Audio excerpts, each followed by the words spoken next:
আসসালামু আলাইকুম everyone, welcome back to my channel. আজকের পর্বে তৈরি করে দেখাবো ঈদ স্পেশাল নবাবী সেমাইয়ের রেসিপি। তো খুবই মজার এই সেমাইটা অবশ্যই বাড়িতে একবার হলেও ট্রাই করে দেখবেন। তো চলুন শুরু করা যাক। এটা আমি কিভাবে তৈরি করছি দেখে নিন।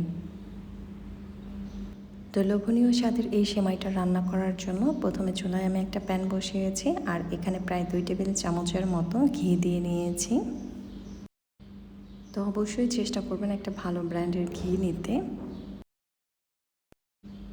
আর ঘিটা যখন সম্পূর্ণ গলে যাবে তখন এখানে বাদাম আর কিশমিশ দিয়ে দিচ্ছি। তো এখানে আমি চীনাবাদাম আর কাঠবাদাম কুচি নিয়েছি। আমি আমার প্রয়োজন মতো বাদাম আর কিশমিশ নিয়েছি। আপনারা আপনাদের প্রয়োজন মতো বাদাম আর কিশমিশটা নিয়ে নেবেন। তো হাতের কাছে যে ধরনের বাদাম থাকে সেটা কিন্তু ইউজ করতে পারেন। চাইলে কিন্তু এখানে কাজু বাদামও দিতে পারেন বা চাইলে চীনাবাদাম সহ কাঠবাদাম এগুলো ইউজ করতে পারেন। চুলার আঁচটা মিডিয়াম টু লোতে রেখে খুব ভালো করে এটাকে ভেজে নিব। তো যখন দেখবেন যে খুব ভালোভাবে ভাজা হয়ে গেছে তখন ঘিটা ছেঁকে বাদাম আর কিশমিশটা তুলে নেবেন। তো বাদাম আর কিশমিশ আমি খুব ভালো করে ভেজে নিয়েছি। এখন এটা একটা চামচের সাহায্যে তুলে নিচ্ছি। এখন একই প্যানে এখানে আমি 2টো তেজপাতা ছেড়ে দিচ্ছি। এরপর এখানে 2 টুকরা দারচিনি আর দিয়ে দিচ্ছি 3টার মতো এলাচ। চুলার আঁচটা মিডিয়াম টু লোয়ের মাঝামাঝিতে রেখে খুব ভালো করে এটাকে ভেজে নিব। যখনই দেখবেন যে এটা খুব ভালোভাবে ভাজা হয়ে গেছে তখন এখানে সেমাই দিয়ে নেবেন।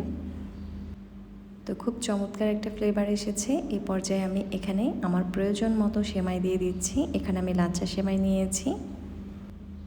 তো সেমাইয়ের পরিমাণ কতটা তৈরি করতে চান তার উপর নির্ভর করে কিন্তু সেমাইটা নিয়ে নেবেন। তো এখানে আমি আমার প্রয়োজন মতো নিয়েছি, আপনারা আপনাদের প্রয়োজন মতো নিয়ে নেবেন। এই পর্যায়ে আমি একটা স্প্যাচুলার সাহায্যে খুব ভালো করে এটাকে ভেজে নেব।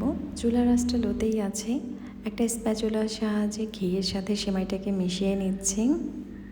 তো অনবরত নাড়াচাড়া করে এভাবে মিশিয়ে নেবেন যাতে নিচ থেকে ধরে না যায়, এটা কিন্তু খেয়াল রাখতে হবে। এখন এখানে আমি দিয়ে দিচ্ছি 1.5 টেবিল চামচের মতো চিনি। তো যে যেরকম মিষ্টি পছন্দ করেন সেভাবে কিন্তু চিনিটা দিয়ে নেবেন। তো যে কোনো ডেজার্টে খুব বেশি মিষ্টি হলে যেমন ভালো লাগে না, আবার খুব কম মিষ্টি হলেও কিন্তু ভালো লাগবে না। এটা প্রয়োজন মতো টেস্টের ব্যালেন্স অনুযায়ী দিয়ে নেবেন। এরপর এখানে দিয়ে দিচ্ছি 2 টেবিল চামচের মতো পাউডার দুধ। তো চাইলে এখানে আপনারা আরও 1 টেবিল চামচের মতো পাউডার দুধ দিয়ে নিতে পারেন। তবে খুব বেশি পাউডার দুধ আর চিনি দিলে কিন্তু দেখবেন যে ঘি দিয়ে এটা ভাজার সময় প্যানের গায়ে আটকে যাবে সেমাইটা, তাই খুব বেশি দেওয়া যাবে না। তো সঠিক পরিমাণ বুঝে কিন্তু আপনারা দিয়ে নেবেন। তো এখানে আমি যে পরিমাণের সেমাই নিয়েছি ঠিক এই পরিমাণের সেমাইয়ের জন্য 2 টেবিল চামচ চিনি আর 2 টেবিল চামচ গুঁড়া দুধই যথেষ্ট। চাইলে আরও 1 টেবিল চামচ এখানে অ্যাড করতে পারেন, তবে এর বেশি দেওয়া যাবে না। তো চুলার আঁচটা লোতে রেখে খুব সময় নিয়ে এটাকে ভালো করে ভেজে নেবেন। তো একটু মচমচে করে ভেজে নিব। তো ভাজা হয়ে গেলে তারপর কিন্তু এর থেকে এলাচ আর দারচিনিগুলো তেজপাতাগুলো ফেলে দিবেন। তো গোল্ডেন ব্রাউন করে আমি সেমাইটা ভেজে নিয়েছি। আশা করছি দেখেই বুঝতে পারছেন এর কালারটা। তো ভাজার এই পর্যায়ে দেখুন কতটা ঝরঝরে হয়েছে। এখন এটাকে আমি চুলা থেকে নামিয়ে নিচ্ছি। তো যে পাত্রে সেমাইটা সেট করবেন সেই পাত্রে সেমাইটা অর্ধেকটার মতো ঢেলে নিব। এখানে আমি অর্ধেকটার মতো সেমাই চামচের সাহায্যে এভাবে সেট করে নিচ্ছি। তো সেমাই ভেজে কিন্তু 2 ভাগ করে নিতে হবে। অর্ধেকটা নিচের লেয়ারে থাকবে আর অর্ধেকটা ক্রিমের উপরের লেয়ারে থাকবে। সেইভাবে কিন্তু আপনারা সেমাইটা ভাগ করে এভাবে সেট করে নেবেন। তো খুব সুন্দর করে এভাবে আমি সেট করে নিয়েছি। একটু চামচের সাহায্যে একটু ট্যাপ করে নিতে হবে যাতে সেমাইটা ভালোভাবে সেট হয়ে যায়। আশা করছি দেখে বুঝতে পারছেন এটাকে কিভাবে সেট করে নিয়েছি। এখন একই প্যানে এখানে আমি দুধ দিয়ে দিচ্ছি। এখানে আমি 1 লিটারের থেকে একটু কম পরিমাণের দুধ নিয়েছি। এখন এখানে দিয়ে দিচ্ছি একটি তেজপাতাটাকে ছিঁড়ে দিয়ে দিচ্ছি। আর দিয়ে দিব এখানে 2 টুকরা দারচিনি আর 3টার মতো এলাচ। দিয়ে দিচ্ছি এখানে স্বাদ অনুযায়ী পাউডার দুধ। তো গ্যাস অফ রেখে আমি ঠান্ডা দুধের সাথে এগুলো সব মিশিয়ে নেব, তারপর গ্যাস অন করছি। এখন এখানে চিনি দিয়ে দিচ্ছি। তো যে যেরকম মিষ্টি পছন্দ করেন সেভাবে কিন্তু এখানে চিনিটা দিয়ে নেবেন। এখানে 2 থেকে 3 টেবিল চামচের মতো চিনি দিয়ে নেবেন। যে যেরকম মিষ্টি পছন্দ করেন সেভাবে দিয়ে নেবেন। এখন দিয়ে দেব সামান্য পরিমাণ লবণ, এতে করে মিষ্টিটা গাঢ় হবে। আর টেস্টটাও ভালো আসবে। তো খুবই সামান্য পরিমাণ লবণ দিয়ে নিয়েছি। এই পর্যায়ে দিয়ে দিচ্ছি এখানে 1 টেবিল চামচের মতো কর্নফ্লাওয়ার। চেষ্টা করবেন অবশ্যই কর্নফ্লাওয়ারটা দিতে, আর যদি কর্নফ্লাওয়ার না থাকে কাস্টার্ড পাউডার দিতে পারেন। তো সবার বাসাতেই কর্নফ্লাওয়ারটা অ্যাভেলেবেল থাকে, তাই এখানে কর্নফ্লাওয়ারটা দিয়ে নিয়েছি। এরপর দিয়ে দিচ্ছি এখানে সামান্য পরিমাণ ভ্যানিলা এসেন্স। অবশ্যই চেষ্টা করবেন ভ্যানিলা এসেন্সটা দিতে।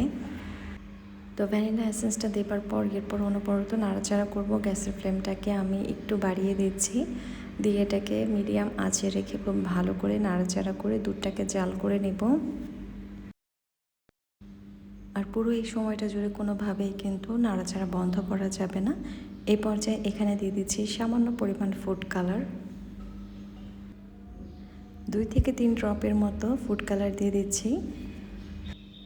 তো ফুড কালারটা দেবার পর খুব ভালো করে নাড়াচাড়া করে এটাকে মিশিয়ে নিব। আর এই পর্যায়ে চুলার আঁচটা কিন্তু একই থাকবে, কোনোভাবেই কিন্তু এটার চুলার আঁচ বাড়িয়ে অথবা কমিয়ে দিবেন না। তো কাঠের স্প্যাচুলা দিয়ে খুব ভালো করে নাড়াচাড়া করে নিচ্ছি যাতে নিচ থেকে ধরে না যায়। দেখুন খুব ভালো করে কিন্তু এটা রান্না করা হয়ে গেছে। এখন দারচিনি এলাচটা তুলে নিচ্ছি। তো যখন দেখবেন ক্রিমটা ভালো করে ঘন হয়ে গেছে তখন কিন্তু গ্যাস অফ করে চুলা থেকে নামিয়ে নেবেন।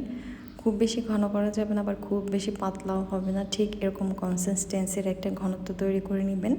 তো আশা করছি দেখেই বুঝতে পারছেন। এখন এই সেট করা সেমাইয়ের উপরে এটাকে আমি ঢেলে নিচ্ছি।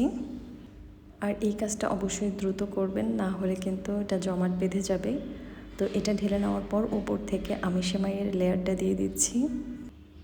আর এটা এভাবে আলতো করে দিয়ে সেট করে নিতে হবে। তো আশা করছি দেখেই বুঝতে পারছেন এটা কতটা সহজ আর কতটা সহজভাবে এটা তৈরি করা যায়। আর এই পর্যায়ে উপর থেকে আমি এভাবে ভেজে রাখা বাদাম আর কিশমিশটা দিয়ে গার্নিশিং করে নিচ্ছি। তো এখন এখানে আমি দিয়ে দেব গোলাপের পাপড়ি। এটা ড্রাই করা গোলাপের পাপড়ি আপনারা বাজারে কিনতে পাবেন, বা চাইলে কিন্তু ইনস্ট্যান্ট হাতের কাছে থাকলে সেটাও দিয়ে নিতে পারেন।